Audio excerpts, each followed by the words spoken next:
And now, the show that bridges the gap between faith and business. Welcome to Bottom Line Faith. On today's show, Hugh Welchel, Executive Director at the Institute for Faith, Work, and Economics. Why does God not care about what I do from 8 to 6 every day? I really saw myself as a second-class citizen in the kingdom of heaven, thinking the really important jobs were what pastors were doing or missionaries. If you'd asked me back in those days, Hugh, what do you do that's important to God? I would have said, I teach adult Sunday school, I'm an elder at my church. I would have never said, I run a computer company to the glory of God. Welcome back to another edition of Bottom Line Faith. And for those of you who are familiar with our program, you'll know that this is where we love to lift the hood on the engine of Christian leadership and to tinker around by talking with some of our nation's greatest Christian leaders in the marketplace. As you know, here we learn how these leaders think, how they plan, how they fail, what they learn from those failures, the greatest advice they have to pass along. And this is a place where we learn best practices for today's top marketplace leaders. I am your host, Ray Hilbert. Welcome back. If you're a regular listener, if this is your first time, buckle up. We're going to have a great conversation today, and I am particularly excited. Coming to us from our nation's capital area is, I don't want to say an old friend, Hugh, but a friend from years past. We have Hugh Welchel, and Hugh is calling in to us today from the McLean, Virginia area, where he is the Executive Director at the Institute for Faith, Work, and Economics. Hugh, welcome to Bottom Line Faith, my friend. Thank you, Ray. It's a privilege to be with you today. Well, Hugh, we're going to jump right in because our listeners are going to learn a lot from you today. And so take just a moment, share with us a little bit about exactly what you do there at the Institute for Faith, Work, and Economics, what your organization's all about, and tell us a little bit about your role there as well. Okay, Ray, let me go ahead and start with kind of a little bit of background on me, because that will kind of give the people a glimpse into why I actually started the Institute. I grew up I tell people I grew up in the South, but I actually grew up in South Florida, which is a little different. Was very fortunate in that I grew up in a home where my mother and father were deep believers, and I can truly say I never knew a day that I did not know about the saving grace of Jesus Christ. I was raised in the church and was very involved in my church from the time I was little. In high school, I did a lot of youth work. I went off to the University of Florida. I was more interested in those days about football than I was learning. Nevertheless, God used me there. Then when I graduated, I really believed that, if you really wanted to be on the cutting edge of what God was doing in the world, you either needed to be a pastor or a missionary. I knew God wasn't calling me in the mission field, so I thought, well, maybe I'll go to seminary, become a pastor. So I went to seminary for a year. And I don't know who's more excited to see me leave, them or me, because I was not a geek for seminary. And when I left, I went back into the business world. And for the next 30 years, worked as a business guy. Now, the interesting thing, I was down in Orlando, Florida, probably in the mid-'90s, running computer companies. And I really began to have kind of a crisis in my faith, but it was different than what most people have, I think. I really began to wonder, why does God not care about what I do from 8 to 6 every day? I really saw myself kind of as a second-class citizen in the kingdom of heaven, thinking that, once again, because I had this mindset that the really important jobs were what pastors were doing or missionaries, or even maybe some nonprofit people that were doing quote-unquote ministry. I was one of those guys that would tell people all the time, did you hear about Joe Smith? He quit his job at the bank to go into full-time Christian service. And I didn't see what I was doing as full-time Christian service. In fact, if you'd asked me back in those days, Hugh, what do you do that's important to God? I would have said, I teach adult Sunday school, I'm an elder at my church, I sit on a couple of Christian nonprofit boards. I would have never said, I run a computer company to the glory of God. And really, it was that struggle that I had and the answers that I found really drove me to start the Institute for Faith, Work, and Economics almost 20 years later. That is incredible. So, as I listen to that story, Hugh, it's really not an uncommon one in terms of this feeling that, as we talk with many believers who are in the marketplace and in business, where they feel like they're somewhat second-class Christian citizens, right? Where the holy ones, the called ones, become missionaries, become pastors, and then it's the rest of us. Our role is to make the money to support those who are really called. So that sounds like that was your story. What changed? What caused you to have this great awakening that, yes, God does care about the marketplace. Yes, He does care about our work and how we lead. What happened there? Well, I found the answer in a most unusual place. I found it in a seminary. I Okay. actually went to my pastor and said, I'm having this struggle, and you'll laugh because he said almost exactly what you said. He said, "Well, Hugh, God's just given you the ability to make money so that you could bring it to the church and we can do good stuff with it." And I thought, oh, that can't quite be right. And so literally, my office was across the street from the seminary there in Orlando, Florida. And I went over, at night usually after work and started taking some classes. And probably about the second class I took, I began to read some stuff by a guy named Francis Schaeffer. He kind of led me to read some more stuff by a guy named Abraham Kuyper. And they took me back to reading the Reformers, people like Martin Luther and John Calvin during the Reformation. Martin Luther wrote, "The work of the milkmaid is just as important to God as the work of the priest." That was heresy in his day. It's still heresy some places today, right? I had never, ever heard anything like that. And the more I read of these great men long ago at a church history, I really began to understand that my work was incredibly important to what God was doing in the world. The church just never told me about it. And so that really started me on this journey down the faith and work path. And, back in those days, there weren't any ministries like yours, or there weren't really a lot of faith and work books. And I had to kind of figure a lot of this stuff out on my own. But I found it mainly in a seminary taking church history classes.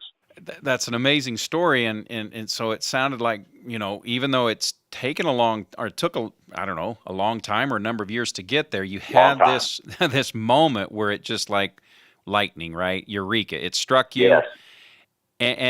And then what happened? Did you then stay in business for a while after that awareness, or did you then say, "I need to start this institute"? Just give us a little bit of history there. Yes, I did. As a matter of fact, I moved up. I was still running computer companies. I moved up here to the Washington, D.C. area back in 2000 to run a company up here. I was kind of a turnaround guy in the computer business back then. And it took me about 5 years to turn that company around, 2005. The bad thing about a turnaround guy is that when you lose your job, when you turn around the company, you sell it, you lose your job, even though when you do well. So it's kind of an interesting thing to be in the turnaround business. But nevertheless, I was looking for something else to do. And the seminary that I had attended in Orlando had a branch campus in Washington, D.C., and it was really struggling. And I had met up with a couple of those guys, and they asked me if I would be willing to step in and help them get it back on track. Now, to be quite honest with you, academic guys, to ask a business guy to help them had to really be desperate, and they were really desperate. Because it was really struggling. But God was gracious, and of course, I'm thinking I'll do this for 6 months or so while I find something else to do. But in God's providence, I ended up doing it for 7 years. But during those 7 years, I really began to realize that one of the reasons pastors don't understand the faith and work, a dilemma that's out there, this idea that all of our work matters, is that they're not taught it in seminaries. And seminaries really don't care about the faith and work. And really, that was the thing that kind of pushed me over the edge. And so I left the seminary actually about 6 years ago now, to start the Institute for Faith, Work, and Economics, to really produce content that could be used in churches and seminaries and other places to help people rethink this whole idea about their faith and their work, no matter what God has called them to do. I love that, and it would seem to me, Hugh, that on one hand you're on the kind of the leading edge of this, and yet we have seen a movement, have we not, in the last, say, decade or so in this whole area. Has that been your experience as well? Absolutely. In fact, one of the things, and I was kind of involved in the movement even when I was working in the seminary, but one of the things I felt like was missing in the broader movement was the piece that economics plays. And if you remember, the name of our organization is the Institute for Faith, Work, and Economics. The best way to illustrate what I'm talking about, we talk a lot about the importance of your work and how your work adds to something someone else does. It adds to something else someone else does. And the total effect of that is to bring flourishing to God's creation. We would actually say the purpose of our work is to bring glory to God by bringing flourishing to the communities in which your work touches. We feel that's very important. I was at a conference several years ago and spoke. Actually, it was in Missoula, Montana, and a guy came up to me afterwards. Actually, I was preaching at a church after the conference, and he said, "I've heard everything you've said." He said, "You need to know I'm 55 years old. I came to Christ about 10 years ago. I wash dishes for a living."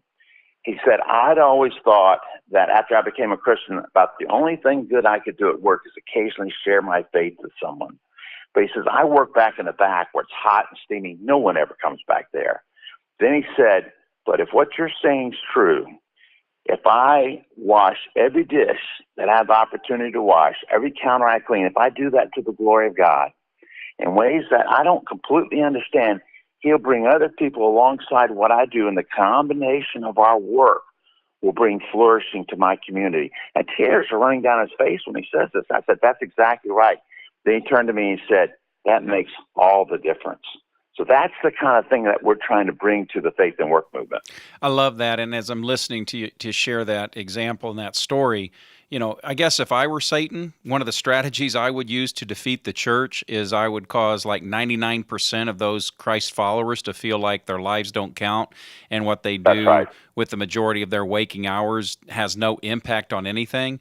And so That's right. I'm not trying to put words in your mouth, but what I'm hearing you say, at least in my mind, is if followers of Christ can really begin to understand that there's a greater purpose, even in washing dishes and being an accountant and a police officer, that literally this is going to manifest the kingdom, right? This is going to make a huge difference. Well, here's the most amazing part of the whole story. You're exactly right. That's exactly what I'm saying. But the reality is, for 1,000 years plus, this is what the church has done. If you look back through history, particularly in the church, look at Western civilization. I can make an argument that almost everything that was done that was good, that really promoted the well-being of society, whether it was hospitals, universities, education, abolishing slavery, just go on and on and on. Great art, great music, great inventions were done by believers who understood the call on their life from God was to use the gifts and the talents that God had given them within the vocational calling that He'd given them to bring flourishing to their communities. We have lost that idea in the church. And if we're going to have any impact on the culture around us, we've got to get that back. That is really, really powerful things to consider that you're bringing to our attention, Hugh. And Hugh, before we go any further, would you just share with our audience, if they're intrigued by what they're hearing from you, how can they learn more about you and the Institute? Yeah, you can go to our website. We've got all sorts of things there. We do a blog 5 days a week that we send out like at 6 o'clock in the morning to encourage you to think about things. It's only like 500, 600 words long. To encourage about thinking about what you can possibly add to your work that day.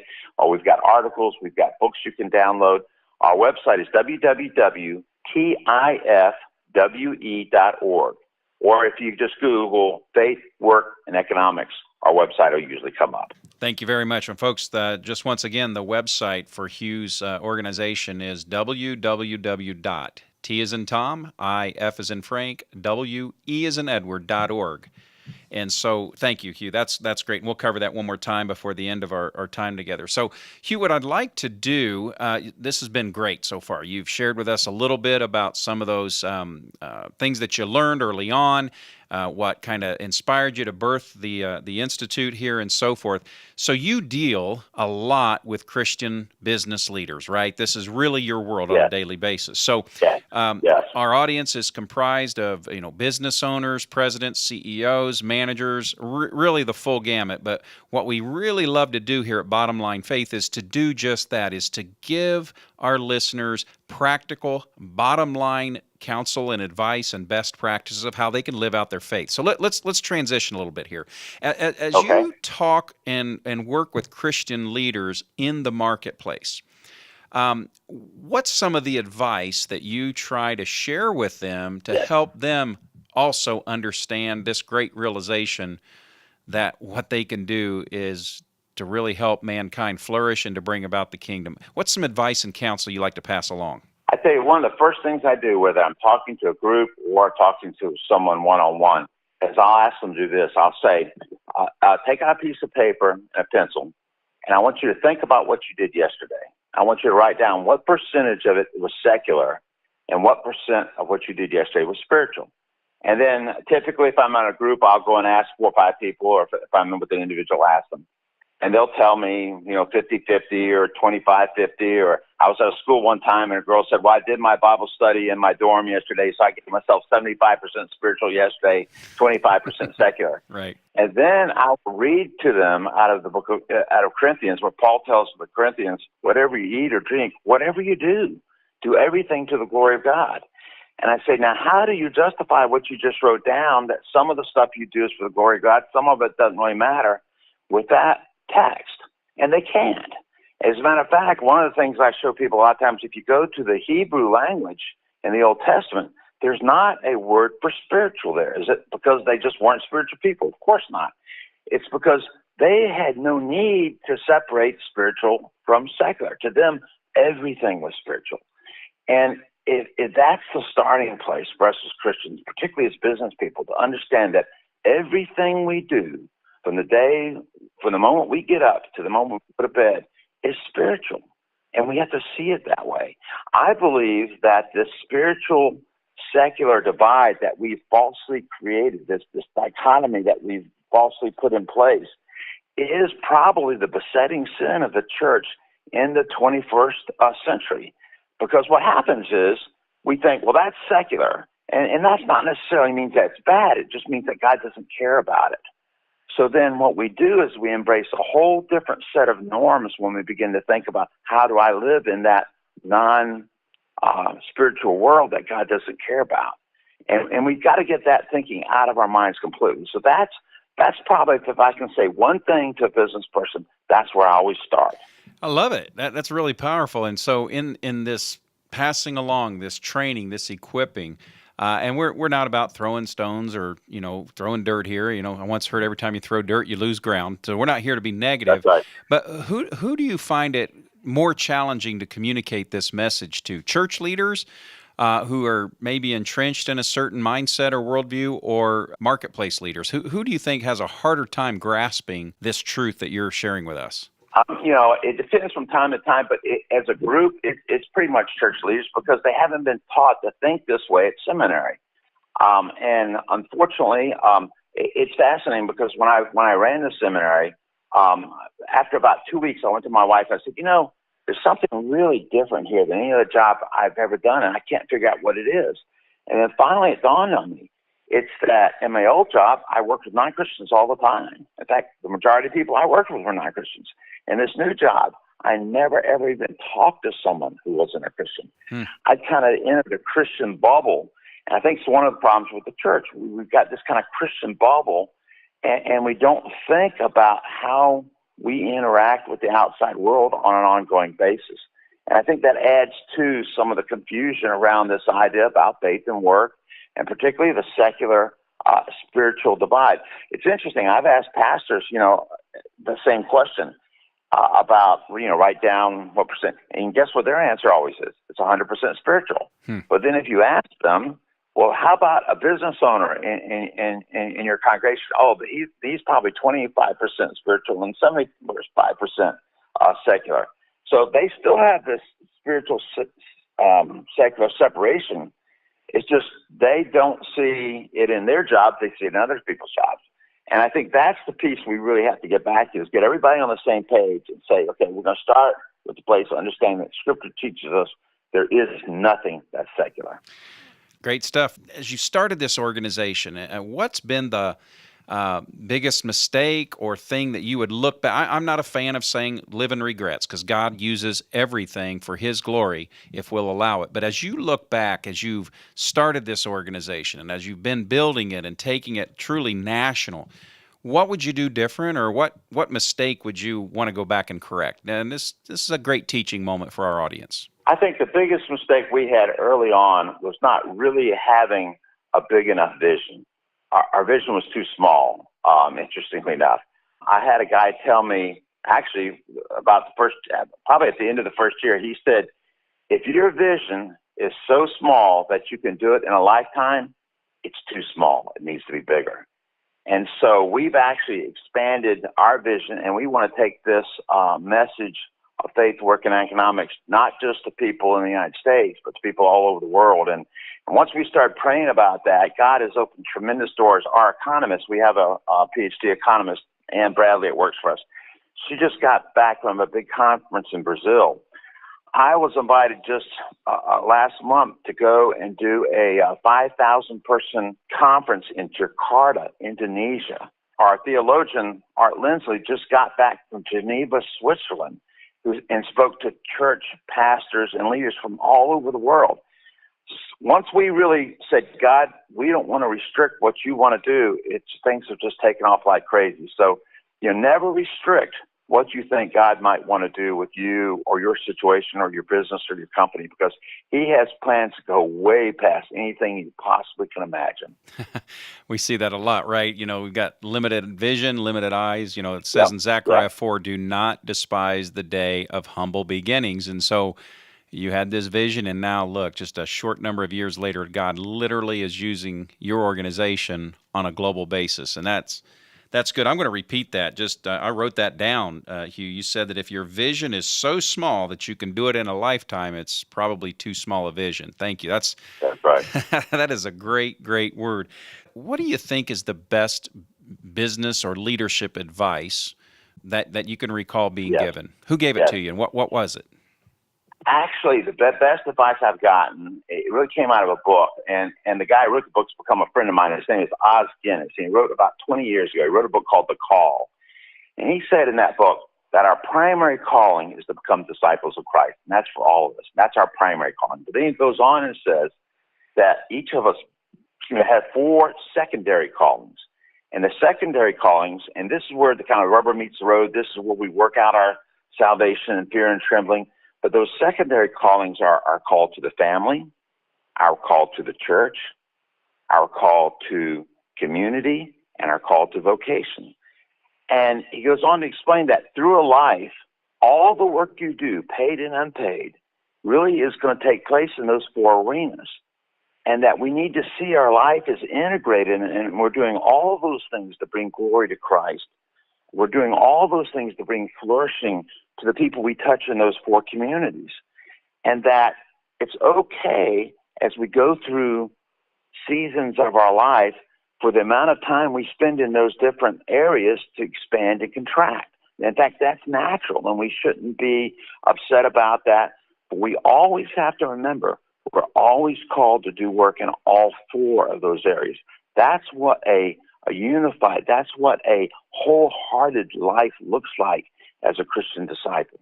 It's the full gospel, right? It is the full gospel. Absolutely. Absolutely. I love it. I love it. Well, Hugh, gosh, we're getting near the end. I only have time for just a couple more questions, and I don't know about for you, but the time has flown by for me, and I'm sure it has for our listeners as well. Maybe we can have you back at some point. But what I want to real quickly ask you is, where do you see this whole movement going? And I know that's a big question, but this whole issue around faith, work, and economics, and the integration, where do you see it's come a long way in the last decade? Where do you see it going from here? Well, I'll tell you, Ray, I think I've got a big answer for you.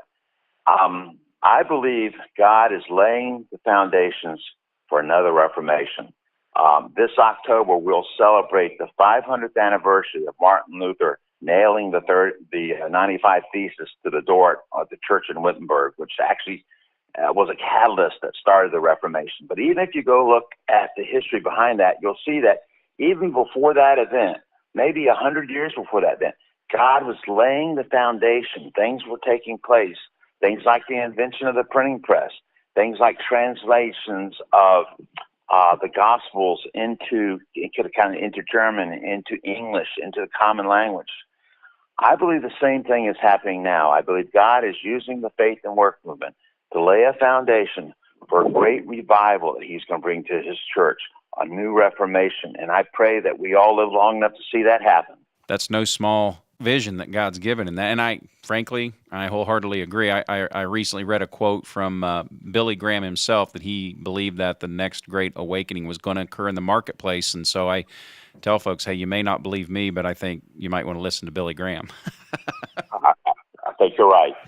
Well, fantastic. Well, Hugh, we are down to our very last question. And as I talked with you before we went on the air, this is what I like to call my 423 question. So, folks, if you're a regular listener, you know what we're about to ask, and you know the importance of this question. But if you're a first-time listener here at Bottom Line Faith, we call this our 423 question because it's based out of Proverbs 4:23, where Solomon, who the Bible calls the wisest man who ever lived, he said this. He said that above all else, guard your heart, for it determines the course of your life.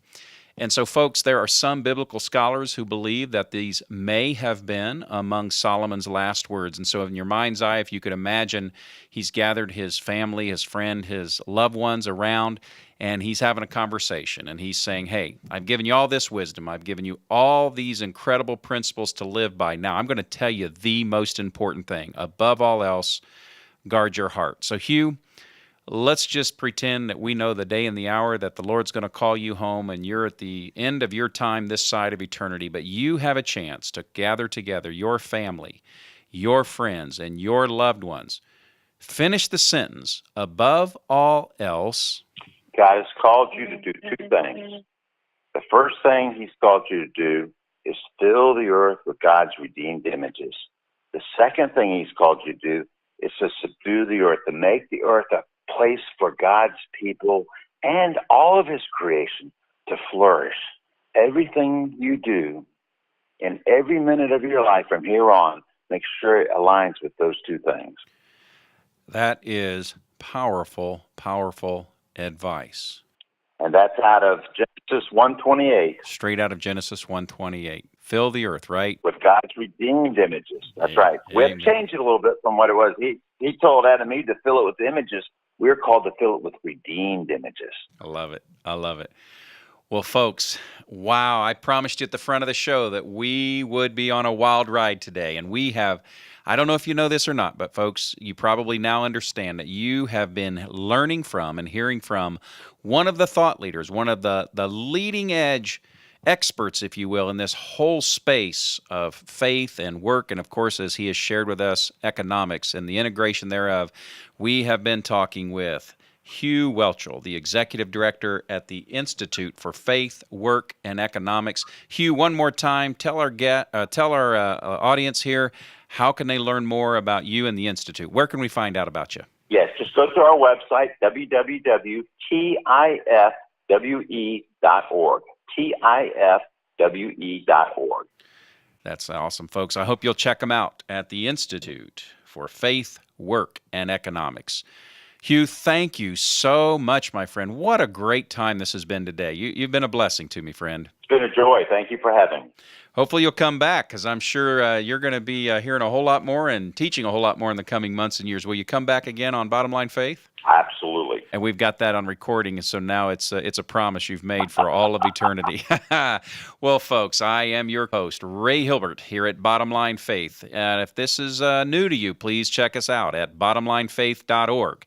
And if you are a Christ follower and you are a business owner, you're running an organization or a company, and you'd like to learn more about what that looks like in a forum on a regular basis to be involved with other Christ followers in a peer group, check out truthatwork.org. We are the sponsoring ministry here at Bottom Line Faith.